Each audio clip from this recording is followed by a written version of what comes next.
Welcome to The Real Build. Thanks for joining us. This is The Real Build. I'm your host, Jamila, and every Tuesday at 2, we peel back the curtains of the construction industry, the real estate industry, investing, all the pieces of it.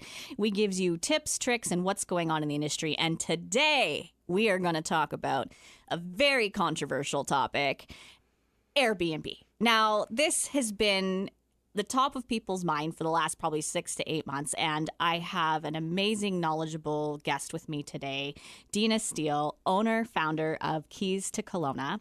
She runs a professional vacation rental management company. She has her own vacation rentals.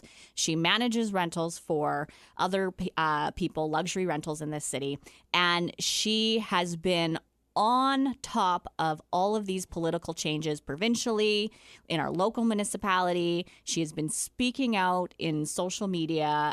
You might follow her. You probably follow her. Thousands of people are following her. She is just telling it like it is from a very supportive side of vacation rentals and Airbnb. So, Dena, thank you so much for coming. Thanks for having me and giving me an opportunity to share. Yeah, I've been really so excited to have you here. And the reason why I've been really excited to have you here, and people might be thinking, construction industry, why are we even talking about Airbnb?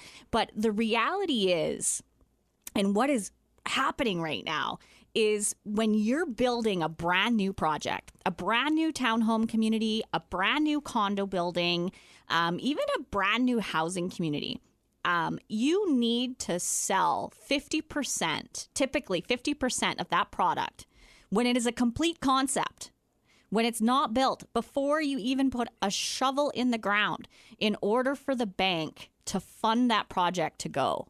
And the reality is, regular individuals do not buy pre-sales in new construction products. They can't wait 2 years, 3 years for a home. They typically own a home. They've sold the home on MLS, so their money's available, and they need something to be in within 3 to 4 months as someone's moving in. So the typical buyer is not pre-buying these condo buildings. Sometimes they are. But 99.9% of the time, they are not pre-buying. And without those pre-buyers, these projects never get funded. They never go. And this is a huge problem right now.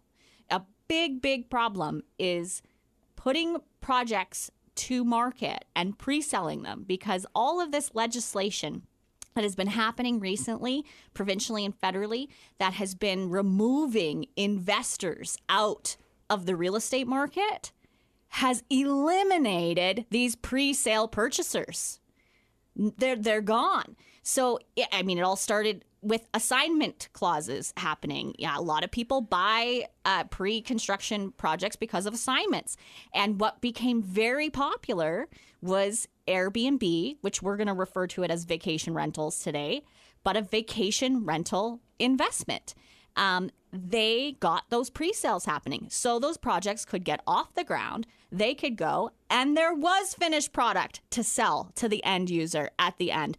You can tell I'm super hot about this topic because these rules come into place, and the aftermath of these rules are not thought of. And it's almost like a dirty word for people to make profit in real estate. And it's the weirdest thing to me, because Airbnb and vacation rentals especially opened this unique crack for the average everyday person to increase their wealth really easily. And it kills me when we have communities vote on and legislation come in that just continues to take these little windows of opportunity for the average person to make a jump with real estate.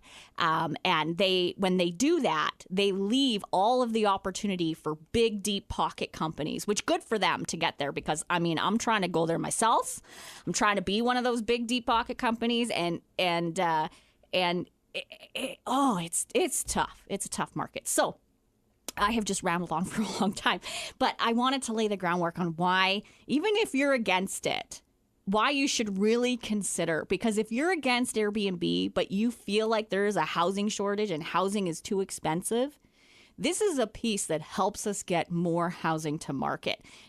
Please research this. Call us, talk to me, message me on Instagram if you want more information. But opening your mind up to it. Now, maybe you hate Air BnB because some bachelorette party was next door and it ruined your weekend and you just hate it now. Or like you have an Airbnb in your neighborhood and there's never parking on the street when your mom comes over and she complains to you all the time because she has to walk down the block. I don't know why you hate it, but it is absolutely detrimental to bringing new product to market.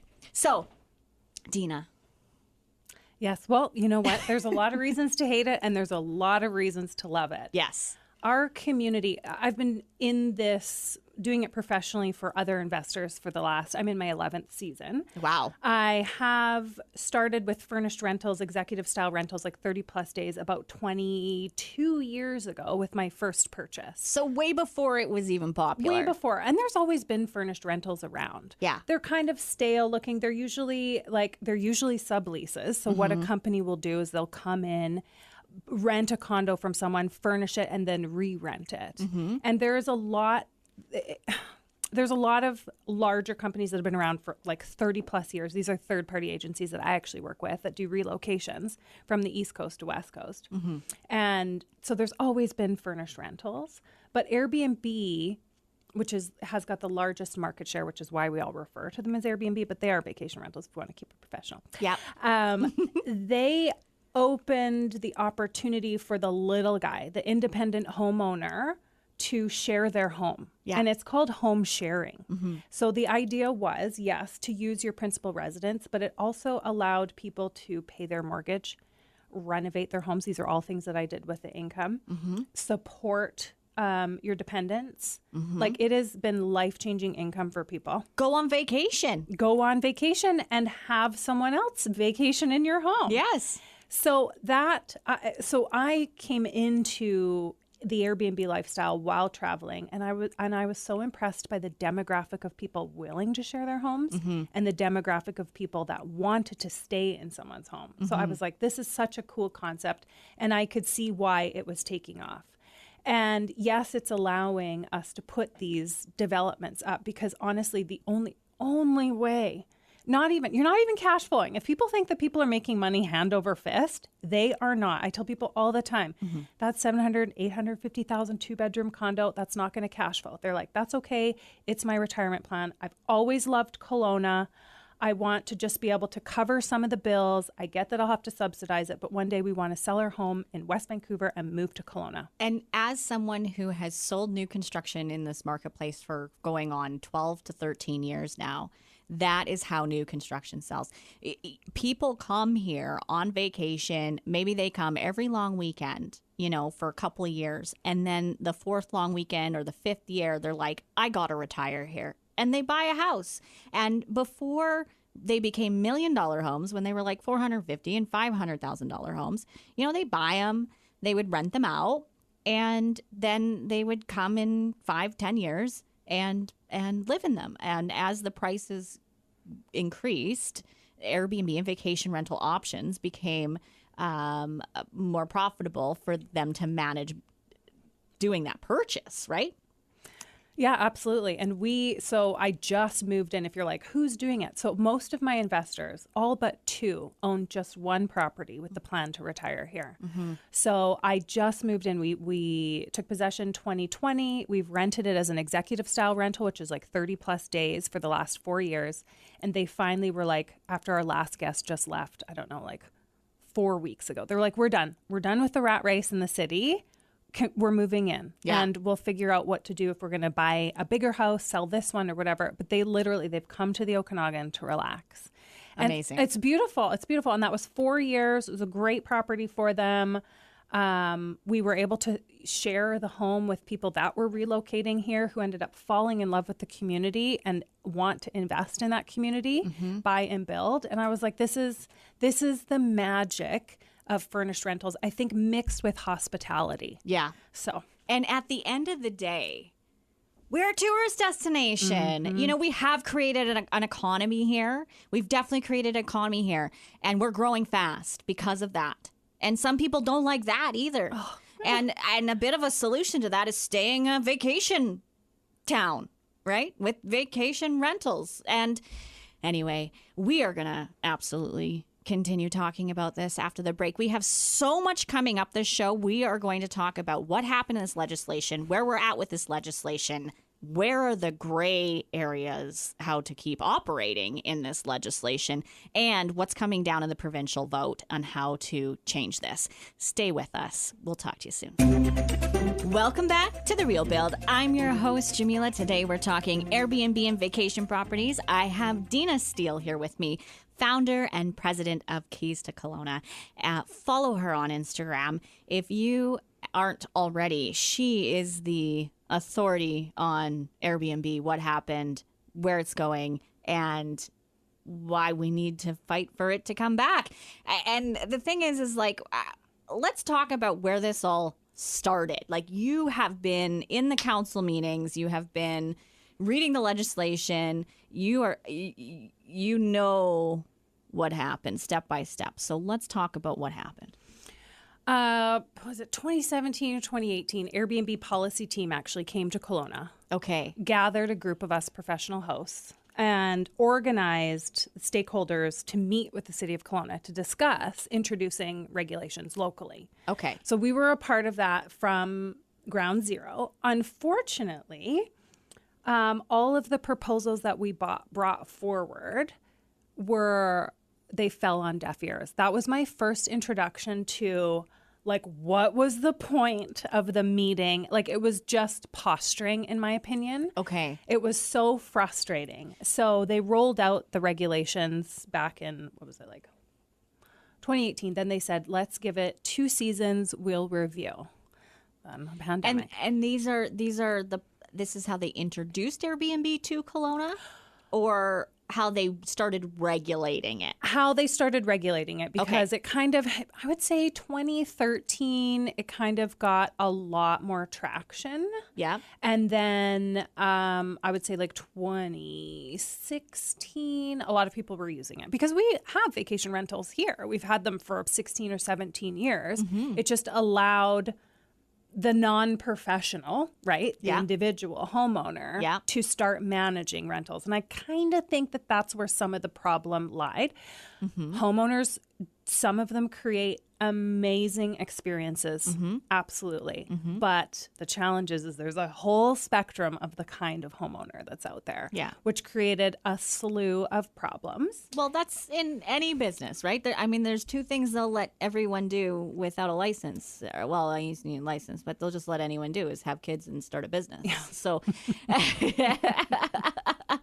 I mean, that's going to happen anywhere. Yeah. So I think that that's where it started. And all of the sudden, people were all about heads and beds, how to maximize the revenue. Yeah. How many heads can we fit in here? Mm-hmm. And to me, I'm like, oh, that's the last thing. I don't want to share the bathroom with 4 other people. Mm-hmm. Like, that's something that we've always done is like 3 adults per full bath maximum. Mm-hmm. But there's other people that are putting trundle beds under beds and bunk beds in every room. And I remember when I first learned about furnished rentals, I think I was like 16 or 17. I was 17. And we had the Dragon Boat Festival here in Kelowna. Yeah. So people wanted to get 18 people, a whole team of Dragon Boaters in the house. One house. Yeah. Yeah. And I was like crazy. And this was in the Upper Mission. A customer was doing it and I was like wild. But then he shared the numbers and he only did it seasonally. Yeah. But I was like crazy. And I was like, I don't like to travel like that. I don't want that. So I've never offered the big heads and beds. But that's where the problem sprouted. Mm-hmm. And then we became like May and June, things blew up, right? Bachelorette parties, bachelor parties, like wine touring became a thing. I haven't seen so many wine tour companies start, cleaning companies start as a side effect of vacation rentals, which has been amazing to watch. So many. I feel so proud to pay so many small business owners every month. I'm like, here is your cut. And it stays in our community. And these people are the lifestyles that they get to have now.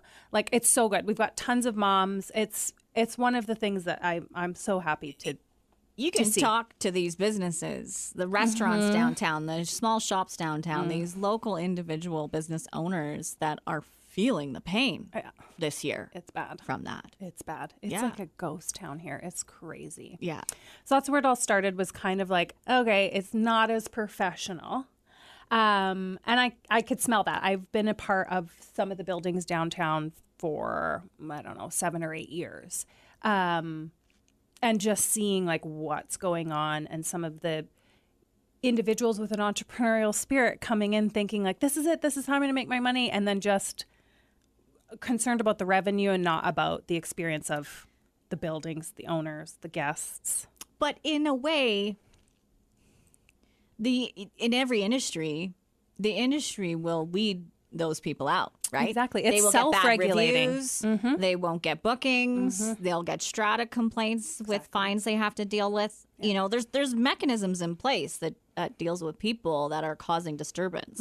And there's ways to do this really well where you're not causing a disturbance. Yeah. Right? And I didn't mind the first round of regulations for the most part, limiting the properties to 6 adults per property. I was like, that's okay, but if we do need larger homes, we do have larger families that travel together.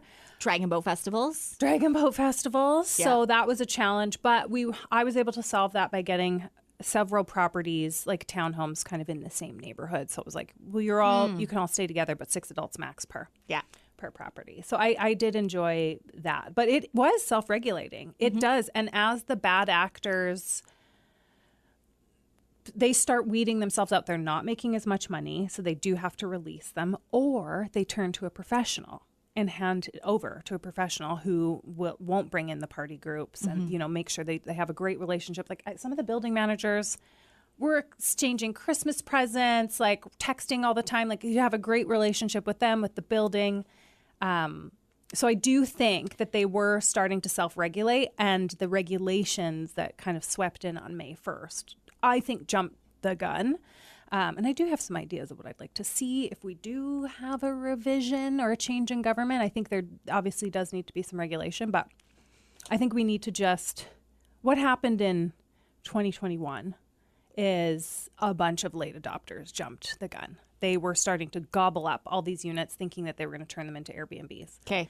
And then I remember I was teeing off at the Rise, and it was 10 a.m. and it was Aqua's opening of pre-sales. And someone called me. They're like, which one do I get? And I was like, listen, this isn't going to cash flow. So if you're after the money, if you're just doing this solely to turn a profit, it's not going to happen. Don't do it. They bought it anyways. I wish more people would have called me back then.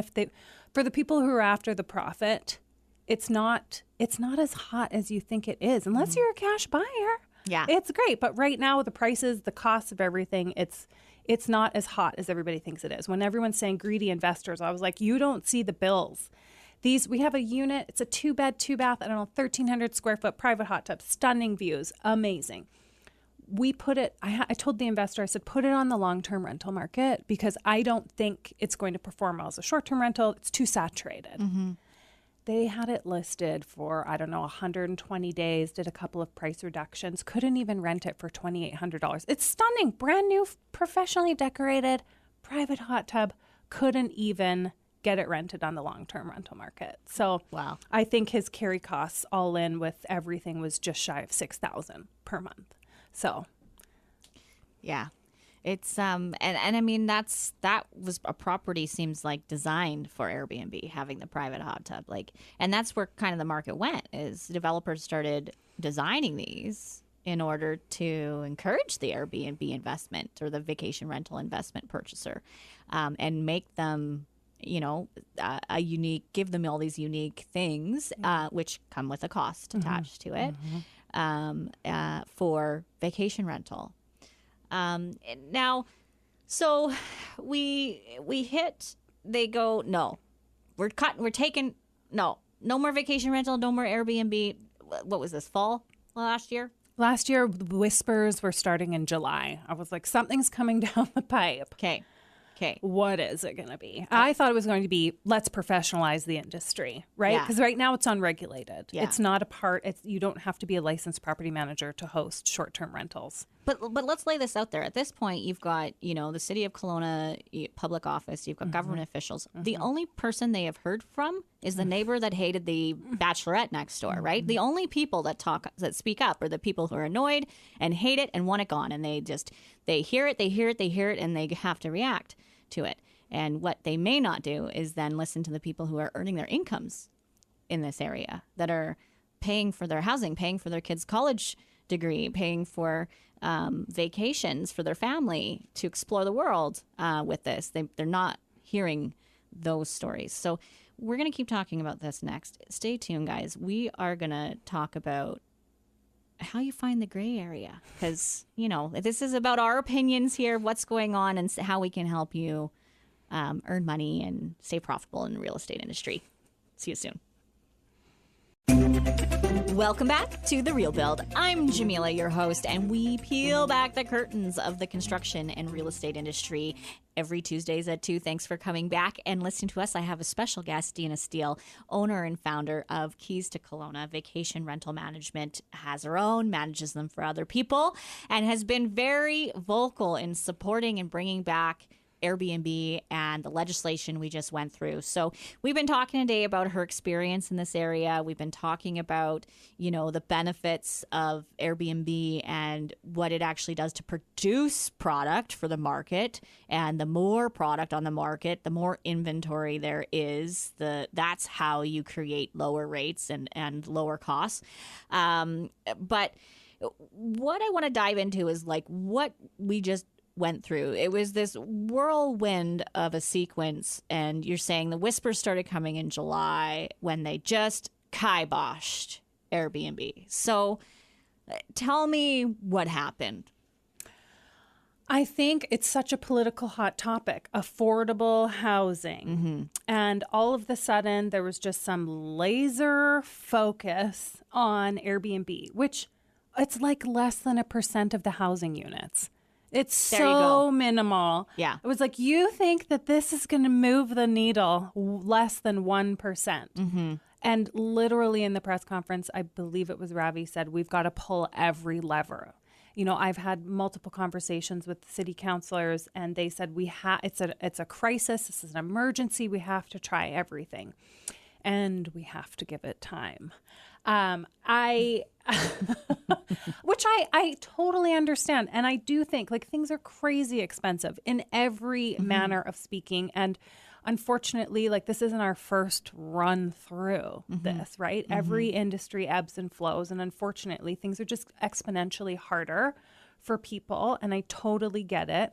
But these particular properties were never intended as full-time rentals. Mm-hmm. These were vacation homes or affordable. These were vacation homes. These are I've been in Kelowna for 35-ish years, and watching us reach this almost beautiful tipping point, but before things just came to an absolute halt. I was so excited for our city. Seen that cycle a few times. Yeah. And what vacation rentals brought to the city was that revenue, that the exposure for people to come and be like, oh, this place actually does have something going on now. People to spend new long weekends and decide they want to buy here. Support the restaurants that the locals barely support, to have those amenities. It's just really sad. So what was the question? I could go. What happened? They brought the hammer down, right? Mm-hmm. They were like, we need to make a difference. Everyone is screaming about affordable housing. Mm-hmm. First of all, if you think you're going to get affordable housing out of brand new construction, think again. Mm-hmm. You need to build a lot of brand new construction, and you need to move the people out of affordable housing, sell their homes, their older homes, and because they want to buy the new house. But you need to get these projects off the ground by selling out half of this building while it's a concept, a drawing on a page. And that's what investors buy. And one of the biggest thing was Airbnb, vacation rental investors would buy this. And so it's halted in so many ways, they stop Airbnb in September, and it's all the rage. May. Yeah. Well, basically they announced it in October. Okay. Everything changed May 1st. Okay. And a lot of people are panicking. Not so much, well, not the people in my portfolio, but not so much the experienced real estate investor, again, because this isn't our first rodeo, right? When the industry slumped. Mm-hmm. But it's the new young individuals that have worked so hard to come up with their 20% down payment and then understood that they'd have to subsidize it, but that they had plans in the long run, that this was a long-term investment for them. And I can just, like, the panic, the emails that I get, the emotional emails, what am I going to do? I have a family. They're like, we're going to have to sell our home in Vancouver in order to close on this now. Also, the interest rates didn't help, add to that. Colliding effect of things. Yes. Interest rates were starting to climb, and then all of a sudden these regulations. So, I haven't seen much impact other than the flooding of the market for long-term rentals. Yeah. They're not renting. They're still expensive, and the owners are subsidizing the rent. They're still not moving. It's crazy. I'm in local professional hosting groups, landlords, real estate investor groups. They're all saying, hey, this is really unusual how long our listing has been up. Are you guys seeing the same thing? Everybody's like, yeah, absolutely. Even price drops after price drops. All the notifications I get, I follow a ton of listings on Castanet daily, price drop notification. I was like, well, that one's still sitting on the market. It's a perfect home for someone. And we're talking price drops on like luxury accommodations, right? Like what I have not seen is rental rates have not come down. Barely. We just finished a condo building and we chose to decide to rent the last of the units that are in the condo building because the sales market is flat because of interest rates. And, we're renting 2 bedrooms for $2,800 a month, right? And this is to nurses and college kids. It's an entry level condo building. It wasn't designed for luxury. The rental rates have not come down. The influx of inventory of rentals has not surged. And the influx of housing in the market right now has not really moved the needle on housing prices even. I mean, everything's sitting a bit stagnant because there just isn't as many buyers. But at this point, it hasn't really drastically dropped any prices unless you have a real desperate seller. So this effect that they wanted out of Airbnb has not happened. Has not happened. The effect that has happened is our small businesses suffered all summer long. Our events suffered all summer long. No weddings this year. Our wine industry suffered on top of everything else that happened in the wine industry, which is a whole nother show. I love my wine, my Okanagan wine. But why? Because somebody didn't like the bachelorette party next door and wrote 10 letters. Well, and to the best part council? is those homes still exist. So those homes that were the problem children that had noise and parking violations or bylaw the people that were complaints. going after pile as many people in here, do it for the dollar. Those They ones don't still care. exist. Yeah. They're still licensed to operate, which is the crazy part. That all the condos in the zones like on Sunset Drive and like Playa del Sol, those areas, those ones got wiped out. Those ones were designed for this. Everyone in the building understands it, appreciates it, is not upset about it yet. Bought in for it. Yeah, and those problem children houses are still up there. So what I would love to see is bringing short-term rentals back, but in a reduced percentage of, let's say, like 0.5% of housing units in the city. There are licenses that open up every year and you can apply. I would love to see something like that. I don't know why we had to go like basically all or nothing. If you live in your house, you're allowed to stay in it. The guests, the market has changed. It is no longer home sharing. That's too kitschy. That's kind of gross. Actually, the guest wants to stay in something where they find no one's hair or no one's baby photos under the bed or something, some remnant that someone's lived there. So the market has shifted with home sharing. And maybe there's a requirement of professional management. Yeah, I think so. There's no way in my realm will I allow anyone to make a peep. I actually reduce my quiet hours beyond what's allowed in the building. I will do an hour earlier. If I have a home, I'm kicking those sprinklers on at like 9:30. Get inside.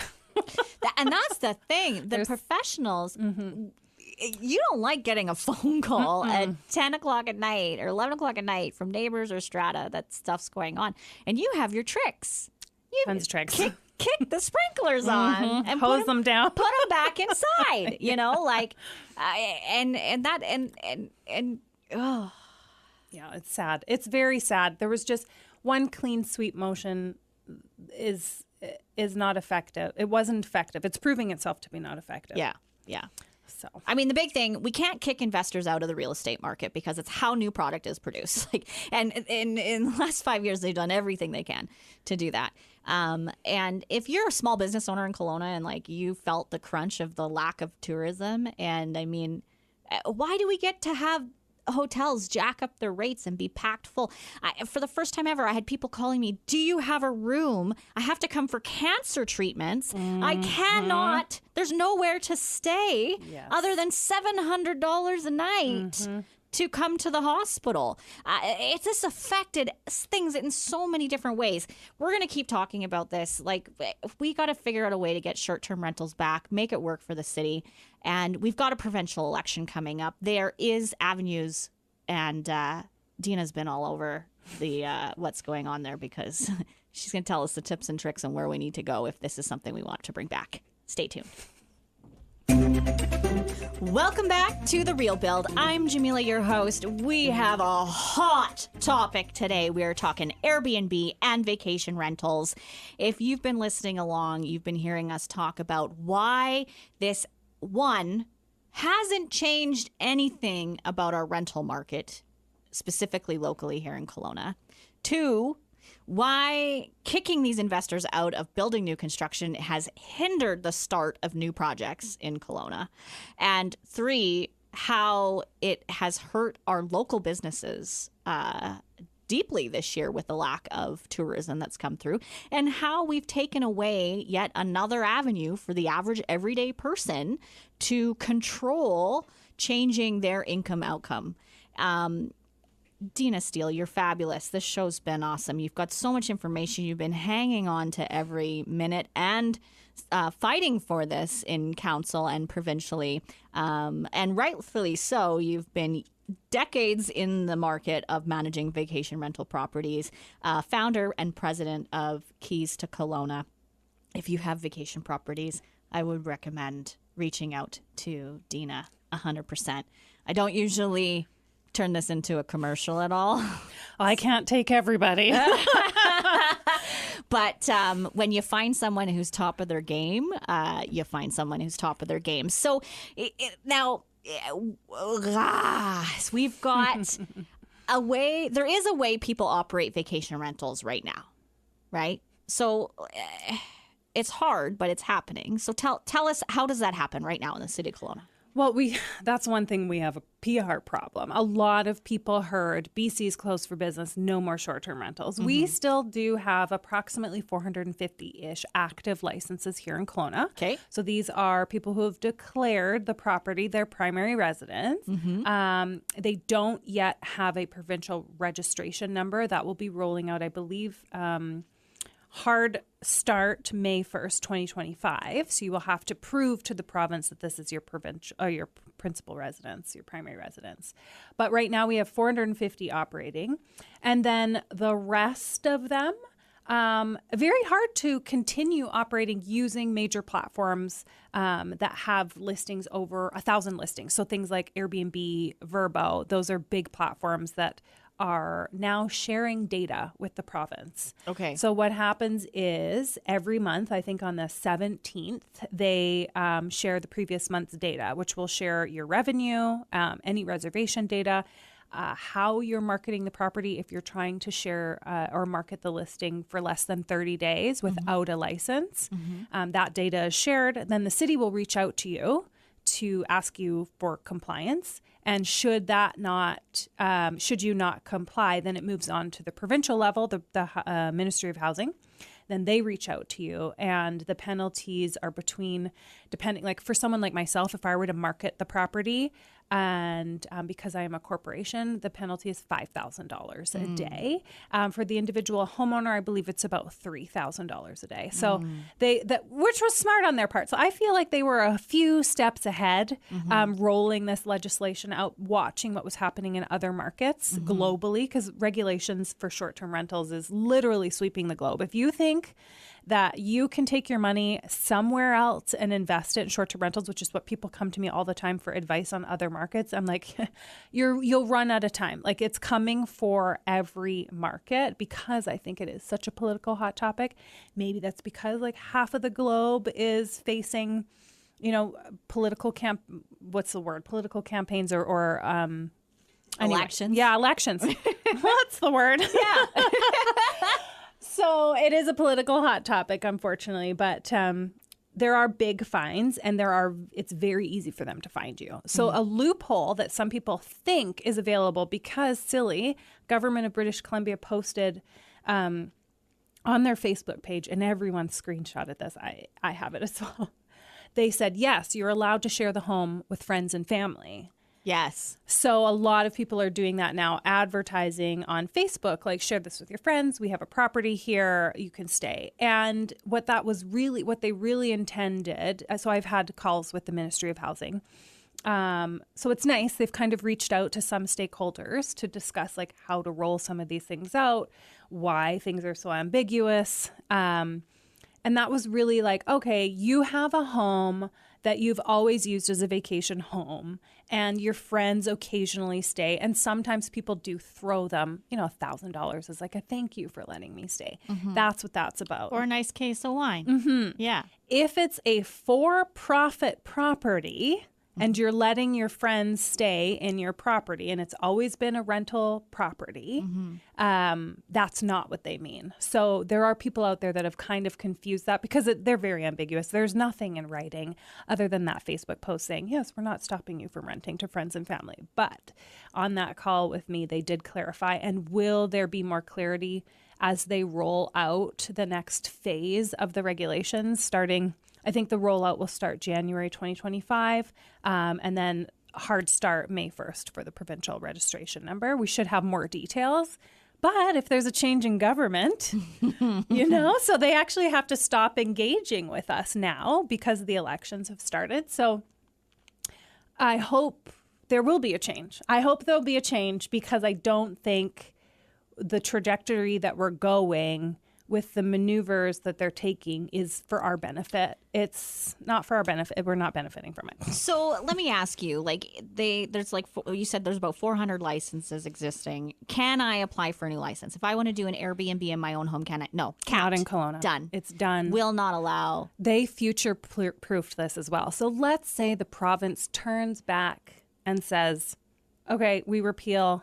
So this is what the Conservatives, I had a call was part of a webinar with the Property Rights British Columbia with John Rousset of the Conservative Party. Mm-hmm. And he said, absolutely, we will repeal the Short-Term Rental Accommodations Act. Mm-hmm. But in Kelowna, we have removed short-term rentals from all zones of the city.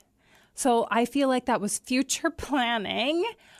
But I have hope, I have faith that our councillors are open to creating zoning permissions for certain buildings in the city after time. That's what I hope to see from our municipal. I know that planning department. So on top of all of this Airbnb stuff that went on, they also rezoned every single family home residence into multifamily, and it put municipalities on under the gun to rewrite all of their bylaws and everything. So I mean, to add short-term rentals back into a bylaw, I'm sorry, my friends at the planning department, if I make this sound too easy, but it's possible. It's totally possible it can be done.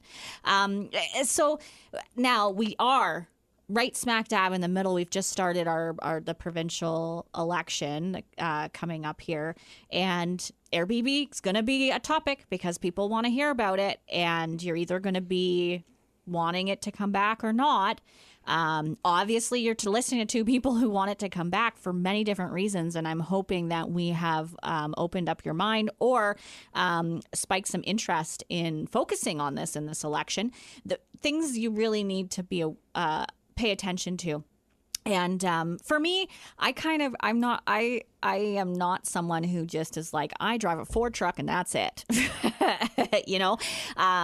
If a Chevy gives me more power than the Ford to haul my trailer, then I need to go with the Chevy. So I kind of like to hear what the parties are talking about, what they're doing, how that directly affects my industry and my paycheck I bring home, how I support my family.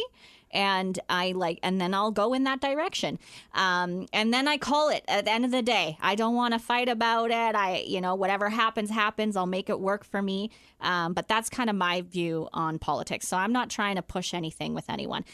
But if this is something you're paying attention to and influencing your vote, what you need to see is individual people in your riding might be talking about this, but you want to make sure they're in line with the party and that the whole party is on board with that change. And there is one party that wants to bring back Airbnb or roll back the legislation that's happened and probably address it in a slightly different way to make it better and make it work for everyone.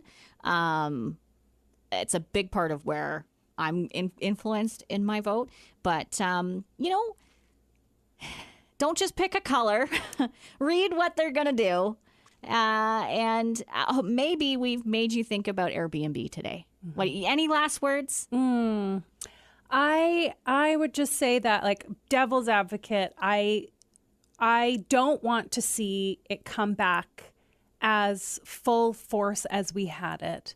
I do believe in moderation, and I would love to be a part of the conversation.